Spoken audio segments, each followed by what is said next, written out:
Hello everyone and welcome back to Closet Gaming. Today we are going to take a look at Impossible Soaring.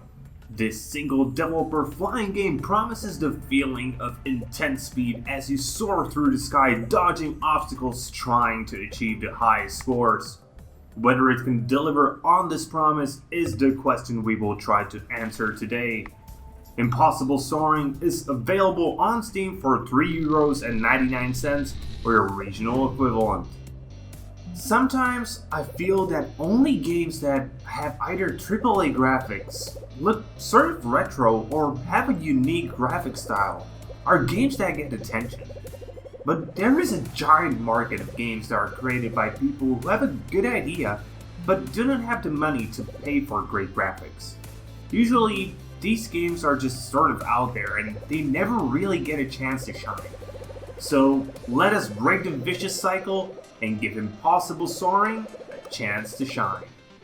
And without any further ado, let's start a review by looking at the most important part of any game: how it plays.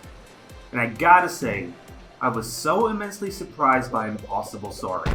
At first glance, it looks like it's going to be just a random game made by somebody in Unity using free assets, like someone's school project. And let's face it, such games tend not to be good. But straight off the bat, Impossible Soaring is fun. It is not a complex game, nor is it competitive really. In the end, it plays like a casual game you start whenever you just have a few minutes.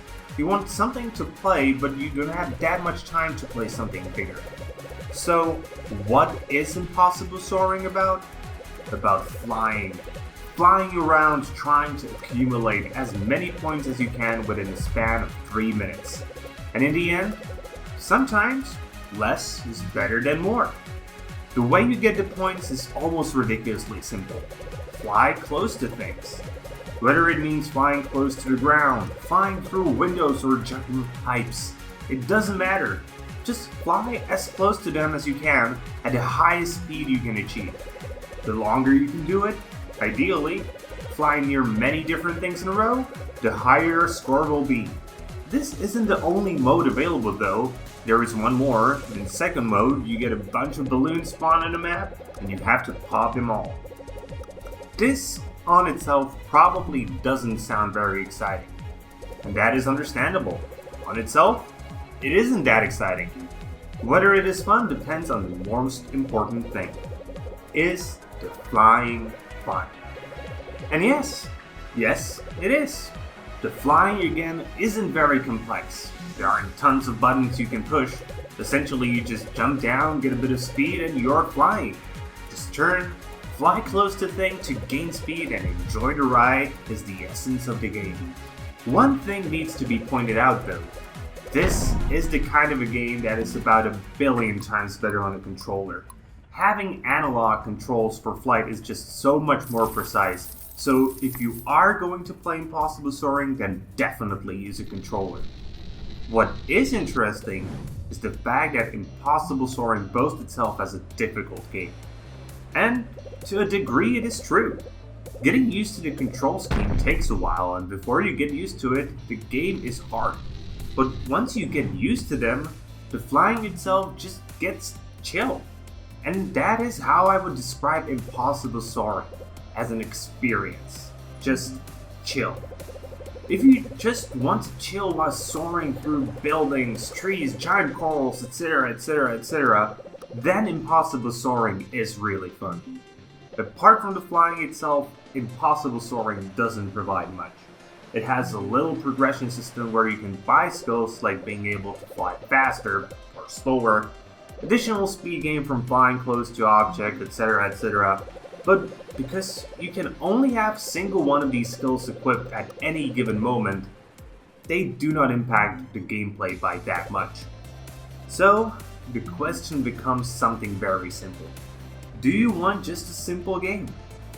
And a game that doesn't require you to learn it for hours and hours without end, just to learn its core mechanics, but instead provides you with a nearly instantaneous feeling of fun and relaxation.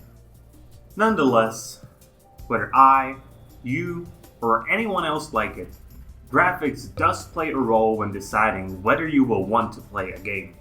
And we have to face the fact that the impact of graphics on buyer's choice is actually quite large.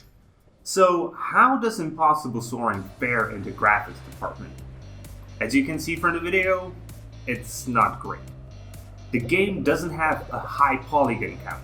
It doesn't use the newest technologies. It doesn't really have anything. But it doesn't look bad per se. It doesn't look amazing, great, or even good either though. It's a game that looks plain. The reasons why are fairly obvious. Money. The developer, and remember this game was developed by a single guy, obviously isn't a graphical designer, and he does not have the money to pay for one either. But do not let that distract you from the fact that Impossible Soaring is fun. Just understand that it will not look like a AAA game. And there is one more thing apart from graphics that can build atmosphere, and in games that aren't amazing graphically, it plays a role that is even more important: the music. The music of Impossible Soaring is probably the thing that makes you feel like you're just chilling out the most. And the fact that the music is taken under free licenses from a few creators just shows that you do not need to spend a lot of money on makings of the game. Just pick well, and it can work well. Thus, if it wasn't clear already, I rather enjoy the music of Impossible Soaring, mainly because I felt it fits the tone of the game perfectly. And before we end the review, in a conclusion, we have to take a look at something that can break a game and has broken many games in the past: the performance. And I am happy to report that in this department, Impossible Soaring functions well. There were no crashes, no weird bugs, nothing that would cause me to be angry with the game. So, in conclusion, Impossible Soaring is a game I am more than glad to recommend. It may sound weird. It's not a game that you will play for hours without end. It's not a game that you will play often. It's not even a great game altogether, but it has something important: fun. Fun at a good price. The $4 the author is asking is well priced, and if you want a game that you can play whenever you have 10 minutes and you just want to fly around and chill, Impossible Soaring will always be there for you, your kids, or anyone who feels like it. So that's it for today, guys. Hope you liked the review, and if you did, please consider giving me a thumbs up here on YouTube and subscribe to the channel. And comment if you have anything you would like to add. See you guys later with more gaming content.